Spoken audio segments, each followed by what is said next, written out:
with Natalia, another episode today with a special guest in Monaco, and I'm speaking with the lovely Stephanie from Riviera Wellness Clinic. How are you today? Hi, I'm great, thank you. The sun is shining, so it's all good. Isn't it lovely? We finally have the good weather, and it feels like we're slowly getting out of all that miserable 2 months that we were sitting inside and wondering, what is our life going to be? Definitely. I think, I don't know about you, but if you go out, I definitely feel like there's an energy, there's like a positive energy out, and everyone wants to sort of get back to the new normal, I suppose. That's right. And in fact, we connected initially through a wonderful interview you had with our favorite makeup artist, Irina Awad. And I learned so much in that 1 hour that I felt compelled to have this interview with you so that you could share some advice to people who probably don't think about half of the things that you know about and think about, and to make it a better environment and sort of like, it's all about well-being. It's all about doing good for your inner self so that it shines out on the outside. And that ties in nicely with the luxury point, because luxury is really looking after yourself and sort of time and all those elements. So let's hear it from you, Stephanie. What do you think has happened in the past 2 months that people can learn from? Well, it's a good question. I think part of what I do is so bespoke anyway. So it completely depends on how you've found the lockdown yourself. I mean, some people have found the lockdown super stressful. Like not knowing what's going to happen, not knowing where their jobs are going to be, not knowing how the economy is going to be once we come out of this. So that can be quite a stressful side of it. But a lot of people have found that it's been a blessing in disguise. We've been running around chasing our tails. We've been working super hard. We've been socializing loads. We've been going to loads of events, going to every day, every hour of our diaries is full. We've been doing stuff, and having these enforced 2 weeks or 2 months of actually relaxing and not doing anything. Work was dried up for lots of people, and it was just gardening, house improvements, making some nice dinners. Some people did the really healthy approach. Some people were like, let's just get drinking every night. There were so many different approaches to it, but I think from it, there is some really good habits, which should be able to sort of be taken forward. So the fact that, we've actually had more time with our families. I mean, that's amazing. That special time together with children, with partners, which you don't normally get because they're usually at school or they're at work. So having that time all together, making dinners together, that's really lovely. And I think that's something we could definitely sort of bring forward. And the other thing I'd say is definitely having a bit more time to rest and relax. So I think one of the things that I've noticed for myself, but also a lot of my clients as well, is since the lockdown or deconfinement has happened, it's actually been a case of, I'm not sure if I want to go out and do all of these things that I was doing before. I don't want to chase my tail. I don't want to be here, there, and everywhere. And so a lot of my clients have been saying to me, they've been saying, actually, I want to make sure that I calm my schedule going forward, that I don't put 101 things in to do this week. And I actually allow myself maybe like 3 social occasions rather than every night. And so that's something that I think is quite positive. That's wonderful, absolutely. And a lot of people have taken on board this meditation and yoga and just looking after themselves. And then, of course, we had that chat and I was asking questions for my personal being, but also like using things that we have at home to as medicinal purposes, and using that to, instead of going into the whole pharmacy aspect of getting fake stuff or whatever, we don't know what's in the products, but going back to basics and going into using avocado or spices, all those good things and little things that can change and make a big difference to your inside, which will then be better for the outside. So tell me, like, what has been the number one tip, advice that you've given people in this lockdown period that has worked? Well, that is a tricky one. But I completely agree. Going back to basics is something that is so, so important. I think probably the biggest advice that I give to everyone, and this is in the lockdown period and in general, is listen to your body. And I think us as a population, you know, where we are, we're so used to pushing through. We're so used to just thinking, oh, I've got a headache. Oh, quick, I'll just take a paracetamol and move on. Or I've got really bad period pains, for example. Oh, quick, just take painkillers and I'll get through it. I've got work to do, or I've got an event to go to. I've got to be on good form. Or even, you know, you're exhausted. You know, you've been burning the candle at both ends. You've got really stressful work on, and you've been doing things with the family, or you're doing a house up or something like that, and you just keep going, push, push, push, push, push. And what I would like people to do, and this is what's so key to what I do as well, is listening to your body and hearing the signs and the symptoms that you've got. So if you do have a few spots, for example, you know, you get a couple of spots that come up on your face or maybe on your chest or your back, think about it. What's going on? How do you feel? You know, or if you are feeling a little bit like the stomach's not quite right, you know, maybe it's churning quite a lot, maybe you're not able to eat as much, maybe you're more hungry. Listen to those things, because that's your body trying to tell you something. I think as well, something that's quite interesting that's come up for a lot of my clients in the lockdown has been sleep. You know, actually, sleep is so, so important. But one of the things that it's gone either way, basically. Like I said, you either have the people who found it really stressful, and you've had the people who have actually been like, this is great. Like, this is like a proper 2-month holiday, and I've never had this sort of amount of time off before. And they've slept like babies, and it's been bloody brilliant. But then you've got the other side of it, where the stress has actually come out in not being able to sleep. And people, you say to them, "Oh, do you feel stressed?" They go, "Oh, no, I'm fine. Honestly, I don't feel stressed." You say, "Right, how are you sleeping?" "Oh yeah, I'm not sleeping." and that's directly correlated with the stress levels. If you've got cortisol, basically, to go a bit into the scientific side of it, you've got your cortisol rhythm, which needs to be high in the morning and then gradually lower off throughout the day. If you've got high stress levels, what happens sometimes, all those stress levels will go up and they'll flatline, or if you've been under chronic stress for a long time, they just come really low. And so you're just exhausted, but you've just got that tired, wired feeling. So when you're trying to go to bed, you know, you can't get to sleep, you know, when your head's going bing, bing, bing, bing, bing. And then in the morning, you feel sluggish, you don't want to get out of bed, you're just exhausted. You know, that shows your cortisol is all out, and that is all from stress. So sleep is a really, really important factor, and a great way to show an indicator of what's going on inside the body as well. Fantastic. And of course, how you came to be with the clinic is that it's a personal experience, and removing yourself from the medicines that we're maybe more familiar with and trying something more functional. And a lot goes down to diet and what your intake is, that will then affect how your body functions and reacts to various things. So I was wondering, sort of, now that you've dealt with a lot of clients in Monaco and south of France area, like, what is the key issue that kind of keeps coming back? That's I'd probably say the gut. I mean, everything starts in the gut. So if a lot of people have maybe hormone problems who come to see me, or a lot of people have heavy metal problems that come to see me, mainly because down here in the south of France, obviously we've got the lovely weather, and that means that we have to wear SPF a lot of the time, and we should be wearing SPF a lot of the time. But a lot of SPF and sun creams have high aluminium, and so a lot of people in this area do tend to have high aluminium levels and high mercury levels. And it's just basically where you have to be wearing these creams, and your body can't get rid of those heavy metals quick enough. And so what happens, even if you have an issue which might be sleep related or hormone related or something like that, it all still comes back to the gut. Because once you start down the road of like trying to kill the hormones, you actually need to have the right gut bacteria to be able to do that. So for example, you need to have an estrobolome, which helps to metabolize your estrogen when you've got high estrogen levels. Or if you've got high heavy metal levels, they can actually protect like candida in the stomach. They can protect the bad bacteria in the stomach. So even when you're doing like these candida diets or anything to sort of like help boost the the good bacteria by eating, you know, like fermented foods and things like that.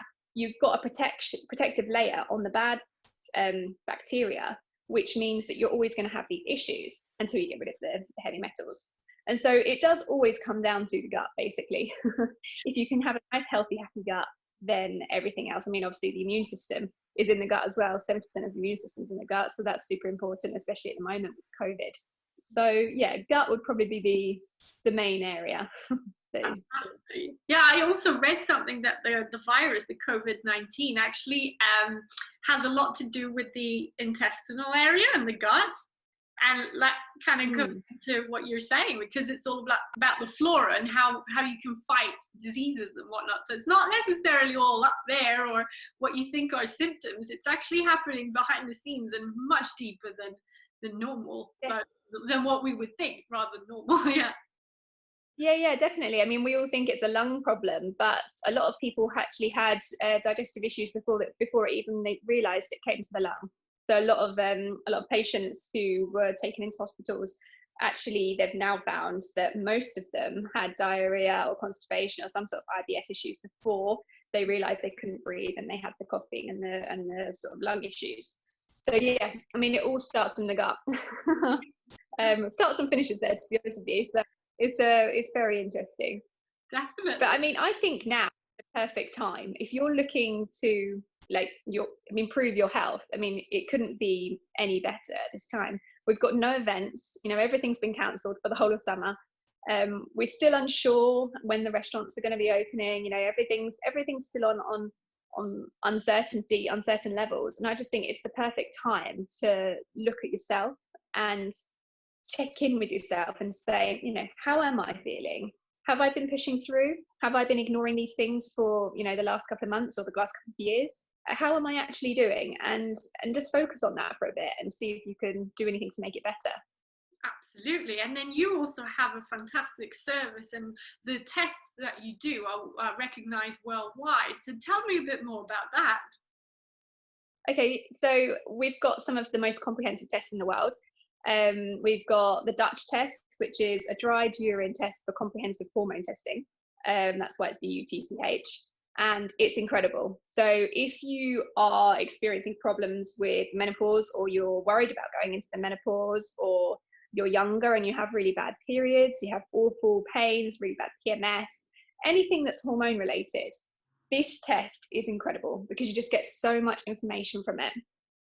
The main bit that I absolutely love is called the cycle mapping. And so what happens is we take a dried urine sample every single day, and then we can do a map of your hormones. So once they go back, send it back to the laboratory, you come back and we can see exactly where the hormones are. So if your estrogen is rising too soon, if your progesterone is not rising too soon, that's all indications of why you might have a bad period, or you might have a painful period, or you might have more stress or something, or you might have bad menopausal symptoms. All of these things, we can actually see it in that month, and we can see exactly why these sort of symptoms are happening. So that's a really cool test. And another one which I absolutely love is the genetics testing. Obviously we've got that, which is, I mean, you can't get more bespoke than doing a genetics test. You know, if once you know where you stand with your body, it's like one of those eureka moments. You do the test and you think, oh, that's why. That's why I've been struggling. That's why I couldn't seem to lose weight, or that's why I always seem to get this type of illness. You know, you have a genetic weakness in that area. And the good thing about the genetics test is it's not a case of, oh, okay, that's your genes, you got to live with it. That's how you've got to be for the rest of your life. You know, you can actually do things to boost that gene so that it doesn't cause you any problems anymore. So that's, I think, is really empowering. I think that's a really cool test. And then my third one, which I think is also is worldwide approved, is the organic acids test. And again, that's a urine test. So that gives us so many pages of information about the gut bacteria, about how the gut microbiome is sort of acting, what if there's any dysbiosis, so if there's any imbalance, if there's anything that's leaky gut, if there's any problems in there that could be causing, you know, skin problems or hormone problems, that's the best test to go for there. So we've got some really interesting testing, along with all the other stuff like heavy metals, hormones, and cortisol, and yeah, loads of testing. So this is where I'm wondering, how come our doctors aren't actually getting us to do these tests? I What's know. I know. I mean, that was one of the things that I found so frustrating in my own journey. Because I remember when I went through all my conventional medicine testing and I went through all of the treatments that the doctors gave me, and it just made me worse. And it wasn't until I found functional medicine and I thought to myself, oh my God, why is this not more known? And that's why I want to make it as known as possible. That's what I want to do down here in the south of France. But one of the reasons is it's really expensive. The testing is expensive. And the second reason is it's time. You need to use a lot of time. And a lot of the conventional medicine doctors, they are under a lot of pressure. You know, it's not a simple, they have 15 minutes to see you, to get you in and out. Even if you have a private doctor's appointment, it's maybe half an hour. Very rarely does a doctor spend an hour to an hour and a half with you. And that's what we do. You know, our initial consultation is usually an hour to an hour and a half. We want to know all about you. We want to know your history. We want to know all of the symptoms. We want to know everything that could be causing these problems. And then the testing, again, it takes a long time. So it takes time to get the results back, but it also takes a long time to be able to go through the results to actually understand it alongside your symptoms. So it's really intense. And I think that's probably why conventional medicine doesn't have it. So I think but I would love it. I mean, we're working with quite a lot of doctors at the moment with Riviera Wellness Clinic. We're trying to get the genetics testing into more doctor surgeries because it's all about preventative health. You know, if you can know where your genes are, if you can prevent your illnesses, then you don't have to go through all of these horrible treatments later on. And so it is something that we're trying to pioneer. We're trying to push forward, trying to get these tests into more doctor surgeries as well. Exciting, and I'm so excited for you and to hear this, and also to learn a bit more in this conversation from the last one. So I think the next thing for you would be to have a little YouTube channel yourself and talk about this, and people will get more and more excited, and especially for today, in today's society, we need to look after ourselves. That's the only thing that can really make a difference, and mentally, and like you said, it's time out now a bit more than what it used to be, and this is our opportunity to grab and to really do a change so that in the long run it will be good for us and our children and our future generations to follow, because without our input it's just going to go downhill. So this is it, right? Yeah, completely agree. And I think everyone who I have helped throughout this lockdown, I mean, we've been working throughout the lockdown because we can do things online consultations. They've all just been saying to me that they feel like it's been such a blessing. They're like, I can't believe it, how lucky we are. You know, we're being forced to stay inside for 2 months, whereas normally you'd have the temptation to go out for dinner, have a few glasses of wine, go see friends, you know, go to a different event. You've got all these distractions. And they just kept on saying to me, I've got no distraction. I've got no excuse. I've got to be good. But it's been really good for them. So I think, again, you know, over the next few months, as things are still taking a while to sort of open up, and, you know, there's no events and we still haven't got many distractions, I still think it's a perfect time to focus on yourself and to understand what's going on, the root causes. Wonderful. So if anyone wants to get a consultation with you, or how does it all work? How do they get in touch with you? Thank you. Well, they can get in touch through my Instagram, which is Riviera Wellness Clinic, or you can email me on stephanie@rivierawellnessclinic.com. So I can help you there. And what happens is, like I said, we have the first initial consultation, which is quite in depth. We have a form that we like you to fill out beforehand, which is even more in depth. So we've got loads and loads of information to play with before we get started. So yeah, if you would like to book in touch and get in touch, have a look on my Instagram or on my email address, or even also on my website, of course, rivierawellnessclinic.com. Fantastic. Gosh, it's been amazing. Thank you so much, Stephanie. And I hope we can do a recap in a few months' time and see how all your clients are doing and what's new and what's going on and what we need to look out for. I'd love to. That sounds brilliant. Thank you. Superb. Thank you. And thank you everyone for watching. This has been another amazing episode on Luxury with Natalia, and hope to see you soon again. Tune in, like, subscribe. We hope to see you again very shortly. Thanks everyone. Bye.